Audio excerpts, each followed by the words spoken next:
उपस्थित आहे आणि जिथे उद्धव ठाकरे उपस्थित असतात ती लढाई आपण नक्कीच जिंकतो. सुभाष देसाई साहेबांनी सगळ्यांच्या पेन्शनचा हिशोब काढलेला आहे.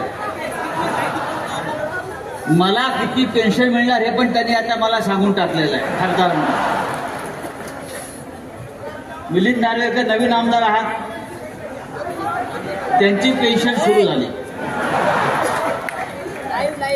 पण आमच्या पेन्शनपेक्षा आम्हाला जे समोर हा जो तमाम मराठी माणूस बसलेला आहे त्याच्या पेन्शनची चिंता सगळ्यात आहे.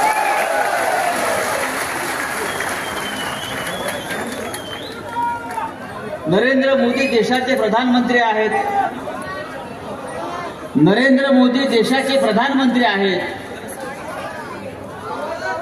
त्यांना किती पेन्शन मिळणार हे जेव्हा सुभाष देसाई सांगत होते तेव्हा माझ्या मनात आलं हे का पेन्शनवर जगतात का, ह्यांची पेन्शन गौतम अडाणीकडून येते. आम्हाला आमच्या हक्काची पेन्शन पाहिजे. अरे माझा आवाज येतोय रे.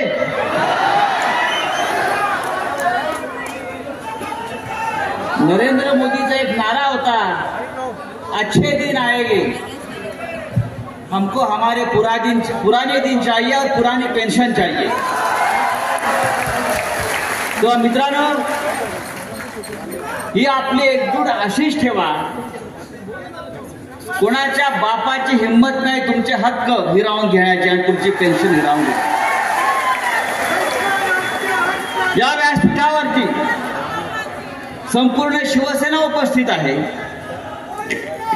आणि शिवसेनेनं कायम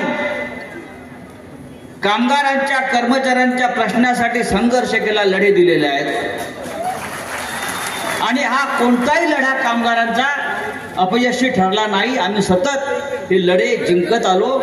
म्हणून हा महाराष्ट्र आणि मराठी माणसाची एकजूट आज टिकून आहे. ही एकजूट अशीच ठेवा. आपलं सरकार येत आहे, आपला मुख्यमंत्री होतोय आणि आपल्या मनातला मुख्यमंत्री व्यासपीठावर बसलेला आहे. आपल्या पेन्शनचं जुन्या पेन्शनचं काम झाल्याशिवाय राहणार नाही इतकंच सांगतो आणि पुरतो आपली रजा घेतो. जय हिंद, जय महाराष्ट्र.